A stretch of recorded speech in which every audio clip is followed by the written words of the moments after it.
जय हिंद। आज हम समझते हैं जड़ के बारे में। तो दोस्तों, पिछले वीडियो में अपन ने समझ लिया था बीज के बारे में, बीज का सक्रिय होना, बीज को सक्रिय होने में किस चीज़ की जरूरत पड़ती है। लेकिन इस वीडियो में समझेंगे हम मूल यानी जड़ के बारे में, जिसे हम रूट भी कहते हैं। तो आइए दोस्तों हम इसकी बात करें। सबसे पहले हम इसकी बात करें विकास की। तो इसका विकास कहाँ से होता है, जो जड़ है ना, उसका विकास कहाँ से होता है। तो इसका विकास होता है मूलांकुर। मूलांकुर क्या होता है, जैसे कि आपको बीज में नज़र आ रहा होगा कि बीज का जब अंकुरण, हमने पिछले वीडियो में समझ लिया था कि अंकुरण कैसे होता है। तो अंकुरण जब होता है तो उससे अंकुरण से दो भाग निकलते हैं, दो भाग। तो जो भाग बीज का जो अंकुरण होता है उसका जो नीचे की तरफ भाग जाता है उस मूलांकुर कहते हैं, और यह आगे चलकर जड़ में बदलता है। और जो ऊपर जाता है इसे हम परांकुर कहते हैं, जो आगे चलकर तना में बदलता है। तो दोस्तों हम बात करें इसके विकास की, तो इसका विकास बीज के मूलांकुर से होता है, जड़ का विकास। तो दोस्तों अब अगर पूछेगा कि ये जो मूल यानी जड़ है वो जियोट्रॉपी, जियो यानी क्या होता है, जियो यानी भूगोल पढ़ा होगा, जियोग्राफी। तो जियो यानी पृथ्वी और ट्रॉपी यानी की ओर। तो इसका मतलब होता है कि ये पृथ्वी की ओर जाता है। तो हाँ, जाता है। जैसे कि अपन हिंदी में बोल रहे हैं इसे हाँ, लेकिन वैज्ञानिक भाषा में से हाँ नहीं बोलते हैं, तो इसे पॉजिटिव या नेगेटिव बोलते हैं। जैसे कि अगला पूछेगा कि फोटो यानी प्रकाश और ट्रॉपी यानी की ओर, यानी ये प्रकाश की ओर जाता है तो नहीं, यानी नेगेटिव। तो अंग्रेज वैज्ञानिक भाषा में हम हाँ ना नहीं बोलकर ऐसे पॉजिटिव और नेगेटिव से दर्शा देते हैं। दोस्तों बात करते हैं अब इसके कार्य की कि जो जड़ होता है, जड़ का क्या काम होता है। तो जड़ का काम होता है, जड़ का जो काम होता है वो होता है आंतरिक सहायता। आंतरिक सहायता क्या होता है, जैसे कि लोग कुछ लोगों से सुना है कि जड़ का जो काम होता है वो पानी का अवशोषण करना होता है, लेकिन इसका एक जड़ का काम पानी का अवशोषण करना नहीं होता है, बल्कि जो जड़ है ये, तो इसका काम होता है पेड़ को सीधा रखना, यानी पेड़ को बैलेंस बनाए रखना। दोस्तों बात करें अब इसके जो रूट हेयर होते हैं। रूट हेयर क्या होते हैं, रूट हेयर होते हैं जो जड़ है ना, जड़ के जो छोटे छोटे बाल टाइप के निकले जाते हैं, इसे हम रूट हेयर कहते हैं। और ये रूट हेयर का जो काम होता है वो जल अवशोषण का काम करते हैं। रूट हेयर का काम होता है जल अवशोषण करना, ना कि मूल जड़ का। ठीक है, तो बात करते हैं हम इसके रूट कैप की। रूट कैप क्या होता है, कैप यानी खोखा और रूट यानी जड़ का। तो रूट कैप क्या होता है कि जो जड़ के जो मूसला जड़ होती है उसमें सबसे नीचे लगा होता है। इसका काम क्या होता है, ये जब ये धरती में नीचे की ओर जाता था, मट्टी खोदने का कार्य करता है। रूट देखिए ये वाला दिख रहा होगा ना, यहाँ पर लगा होता है रूट कैप। ये क्या करता है, ये मट्टी खोदने का काम करता है। तो रूट हेयर का काम आपको समझ में आएगा। फिर से विकास कहाँ होता है, मूलांकुर से। और जियोट्रॉपी हाँ, और फोटोग्राफी नहीं। इसका काम क्या होता है, आंतरिक सहायता, यानी पेड़ की आंतरिक सहायता करता है। और रूट हेयर क्या होते हैं, रूट हेयर जो जड़ के पास से जो बाल टाइप के निकले होते हैं उसे हम रूट हेयर कहते हैं, जल अवशोषण का काम करते हैं। रूट कैप का काम क्या होता है, मिट्टी खोदना होता है। तो इतना आपको समझ में आ गया होता है। अब हम चलते हैं इसके अगले टॉपिक की ओर। तो दोस्तों इसमें समझते हैं हम टाइप्स ऑफ रूट, यानी जड़ के प्रकार। जड़ के प्रकार क्या होते हैं, हम जड़ कितने प्रकार की होती है। जैसे कि फर्स्ट टाइम आपको दिख रहा होगा मूसला जड़। मूसला जड़ क्या होती है, मूसला जड़ के बारे में हम लोग समझते हैं।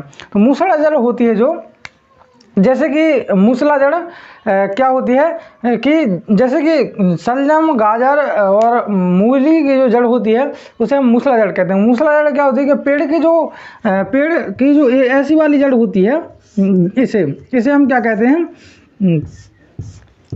ये पेड़ हो गया, पेड़ की जो ये वाली जड़ होती है ऐसी जाती खचाक से नीचे जाती है, यानी कि एकाएक नीचे जाती है, मोटी होकर नीचे जाती है, उसे हम क्या कहते हैं, मूसला जड़ कहते हैं। मूसला जड़ काय में पाई जाती है, जैसे कि आम का पेड़ है, जैसे कि आम, नीम, पीपल आदि, इन सब में कौन सी जड़ पाई जाती है, इन सब में मूसला जड़ पाई जाती है। तो दोस्तों मूसला जड़ होती है जो वो बहुत मोटी होती है, और पेड़ की जो प्राथमिक जड़ होती है उसे हम मूसला जड़ कहते हैं। अब बात करते हैं हम परजीवी। परजीवी क्या होती है, जैसे कि आपने देखा होगा अमरवेल। अमरवेल की जो आपको तस्वीर दिख रही है, यहाँ पर बोर्ड पर आपको जो तस्वीर दिख रही है अमरवेल की, इसमें जो पीला पीला दिखाई दे रहा है, ये है अमरवेल। अमरवेल का काम क्या होता है कि जो वो पर यानी यहाँ पर नाम से स्पष्ट हुआ है परजीवी, पर यानी जीवी, परजीवी यानी दूसरे जीवों पर आश्रित होना परजीवी कहलाता है। जैसे कि जो अमरवेल है ना, अमरवेल वो खुद पौधा नहीं बनाता कभी, वो दूसरे पेड़ों पर आश्रित रहता है और किसी पेड़ की जो डाली होती है उस पर एक गड्ढा करके वहाँ से निकल जाता है और वहीं से पोषण लेता है, जिसे हम परजीवी कहते हैं। तो दोस्तों बात करें हम अधिपाद, अधिपाद की। अधिपाद क्या होता है, अधिपाद जो होती हैं जड़ें वे एक पेड़ के ऊपर उगती हैं। जैसे कि इस पेड़ की जो यहाँ पर इस की जो गाय होती है, इसके बीच में कोई यहाँ पर पौधा जम गया और इस पेड़ के ऊपर, इस पेड़ के ऊपर जमा और वहाँ से पोषण तो नहीं ले रहा है लेकिन इसके ऊपर जमा, इसलिए अधिपाद कहा।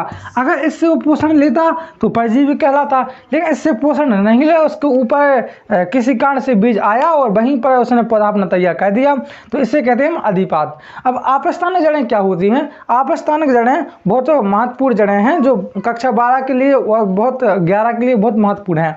आपस्थानिक जड़ें होती हैं जो वे जड़ें जो पेड़ से ना निकल के पेड़ के किसी अन्य भाग से, पेड़ के जो नीचे से नहीं निकलती हैं, पेड़ के किसी अन्य भाग से निकलें तो उन्हें हम क्या कहते हैं, आपस्थानिक जड़ें कहते हैं। जैसे कि आपको चित्र में बरगद का पेड़ दिख रहा होगा, बरगद की जो जड़ें हैं वो आपस्थानिक जड़ें हैं। जैसे कि मक्का के जो मक्का दिखाई दे रहा होगा आपको, गन्ना, मक्का, इनके जो बाहर निकली जाती हैं जो जड़ें, उन्हें हम आपस्थानिक जड़ें कहते हैं। अब आपस्थानिक जड़ें यहाँ पर दो प्रकार की हो जाती हैं। यहाँ पर आपस्थानिक जड़ें यहाँ पर दो प्रकार की हो जाती हैं। यहाँ पर आपस्थानिक जड़ें दो प्रकार की हो जाती हैं, एक तो स्तंभ और एक अस्तंभ। अब स्तंभ क्या होती हैं और अस्तंभ क्या होती हैं। स्तंभ जैसे स्तंभ जौन सी जड़ें 90 डिग्री पर हों, जैसे कि बरगद की जो जड़ें होती हैं वो फिक्स ऐसे ही लटकी रहती हैं ऐसे, और जो मक्का की जड़ें होती हैं वो यहाँ से, जैसे मक्का का पेड़ है ये मक्का का, तो वो यहाँ से ऐसी लगी रहती हैं, इस प्रकार से लगी रहती हैं ज़मीन में, तो इन्हें हम कहते हैं स्तंभ जड़ें। और स्तंभ जड़ें जैसे कि बरगद का पेड़ ये रहा बरगद का, तो यहाँ से निकलेंगी बिल्कुल डायरेक्ट सीधी।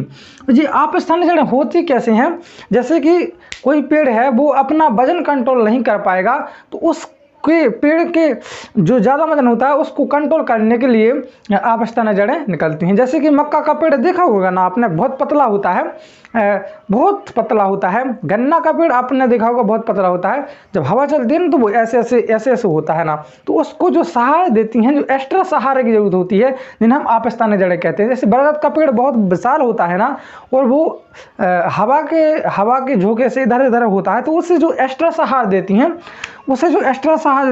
वो यहाँ से निकली रहती हैं, जो बरगद के पेड़ से जो जड़ें निकली रहती हैं वो इसी एक्स्ट्रा सहारा देती हैं, और इसी एक्स्ट्रा सहारे की वजह से अपने आप को कंट्रोल में कर पाता है, तो इसे हम आपस्थानिक जड़ें कहते हैं।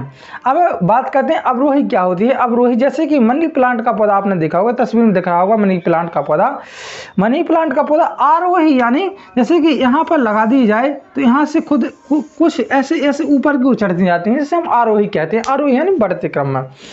बात करते हैं हम आपस्थानिक और आरोही जड़ें, आपको समझ में आ गई होंगी। तो दोस्तों हमने टाइप्स ऑफ रूट पढ़ा, यानी रूट के जो प्रकार थे वो थे अपने पांचों प्रकार हमने पढ़ लिए हैं। अब हम इनको और तरीके से, जैसे कि बॉटनी का जो पहला चैप्टर पढ़ाया था उसमें बीज के बारे में पढ़ाया था, उसके बाद इस वीडियो में हम लेकर आए थे कि बीज का जो सक्रिय होने तक पहले वीडियो में, अब दूसरा वीडियो था बॉटनी का, इसके बारे में आपको इतना पढ़ा दिया है। अब जो अगला वीडियो होगा उसके बारे में पूरी जड़ें वीडियो होगा, वो होगा अपना तना का। ऐसे ही बॉटनी के वीडियो हम आपके लिए प्रोवाइड कर रहे हैं। तो जय हिंद, मिलते हैं अगले वीडियो में। स्वस्थ रहें, मस्त रहें और पढ़ते रहें। जय हिंद।